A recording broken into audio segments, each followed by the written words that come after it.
Picture this. You're 11 years old. Yeah. You're so good at football, so talented, that a professional team from across the ocean wants to bring you to their academy. Wow. That's exactly what happened to Lionel Messi. But here's the thing.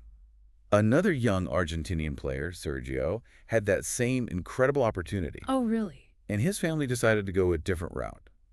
What made their paths diverge like that? In this deep dive, we're going to explore the early life of Lionel Messi using the first episode of the Last Cup podcast. From NPR and Futura Studios. Right. We'll hear from Messi himself, coaches, teammates, to really understand his journey. And this all happened against the backdrop of Argentina's really tough economic crisis in the late 90s and early 2000s. So it's not just a sports story, is it?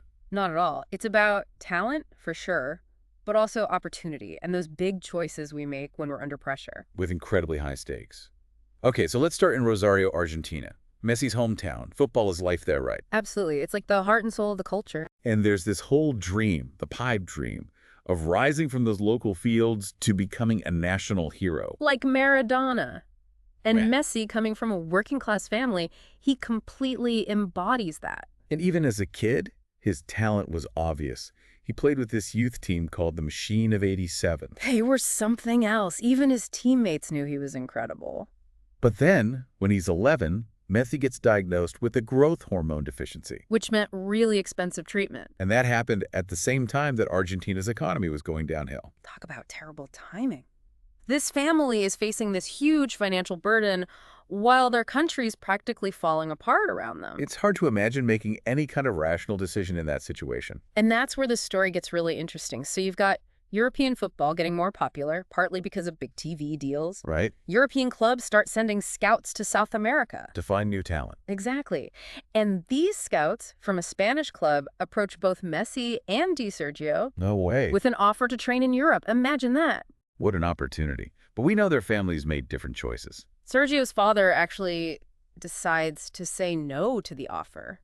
He felt it was too risky, sending his 11-year-old son off to a foreign country alone. Especially with all the uncertainty back in Argentina. Exactly. He wanted to keep his family stable.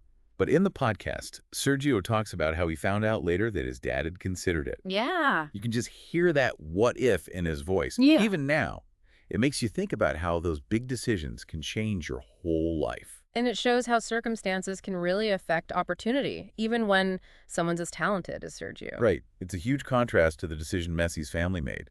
They decided to take that chance, move to Barcelona for Messi's football. Leaving everything they knew behind, not knowing what would happen, it must have been so hard. And back in Argentina, things just kept getting worse. Things were going downhill fast. And the host of the podcast actually shares their own story about leaving Argentina during this time. Right around then, yeah. They talk about their family struggling, that feeling of fear, like everything was so uncertain. It was a scary time. And it must have been so emotional saying goodbye to home. It's heartbreaking, really. That parallel between the host's story and Messi's, it adds this whole other layer to the podcast. It makes it so much more real. You really get a sense of what it must have been like to be in that situation, having to make these huge decisions while the whole country's falling apart. Exactly. And it's that feeling of being uprooted, that Yeah. longing for home, even as you're trying to build a new life somewhere else. And then in December of 2001, Argentina's economy just totally collapses. It was a complete meltdown. The podcast really paints a picture of that chaos. Yeah. People can't even access their bank accounts. Unemployment just skyrockets. Social unrest, political instability, everything's just falling apart. It was a really dark time for a lot of people. And through all of this, Messi is thriving in Barcelona's youth academy. He's moving up so fast. He was unstoppable. By 16, he's playing with Barcelona's first team. It's amazing when you think about everything that was happening around him. You're right. What he was able to achieve despite all of that. But then, Spain tries to get him to play for their national team. Oh, wow. This young Argentinian guy living in Spain, playing for one of their biggest clubs, and they want him to represent them on the world stage. That's a tough one. It really makes you think about national identity. Where do your loyalties lie when you've built a whole life somewhere else? It's a really complicated question, but Messi chose Argentina. He stuck with his roots. That connection to where his love for the game began. And that's when the Argentinian Football Association pulls out all the stops to make sure he's committed to their team. They went all in, huh? They actually arranged this secret friendly match just for Messi Wait, really? against Paraguay.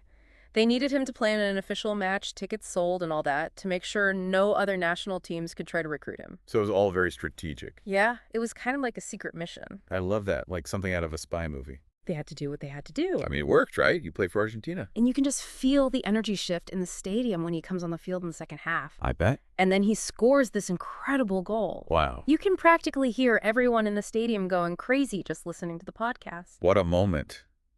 Here he is, this young player, thousands of miles from home, and he's making this huge statement about who he is, where he belongs.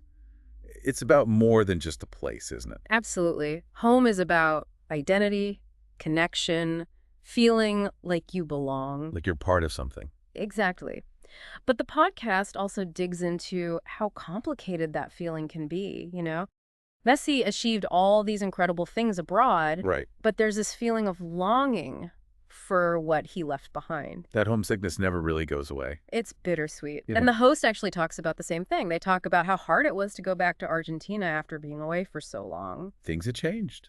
They had changed. Yeah, it's like you're caught between two worlds. You want to belong in both, but you don't quite fit in either.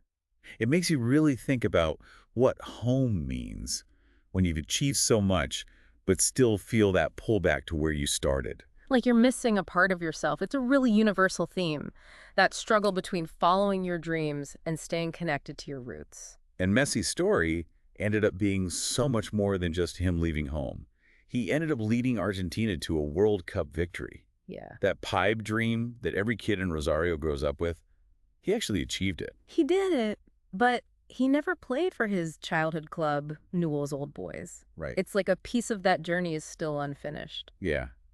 It really makes you think about that theme of emigration, leaving your home for something better. There's always a cost to that constant back and forth between ambition and where you belong. It's never a simple choice. No. And the podcast doesn't try to give you easy answers to these complicated questions. But it definitely makes you think about them in your own life. It does. What does home mean to you? How do you balance what you want to achieve with that need to feel like you belong? Big questions, right? Yeah. But those are the kinds of questions that this podcast, The Last Cup, makes you grapple with. And it uses Messi's incredible journey to do it. It's a powerful reminder that home isn't just a place on a map.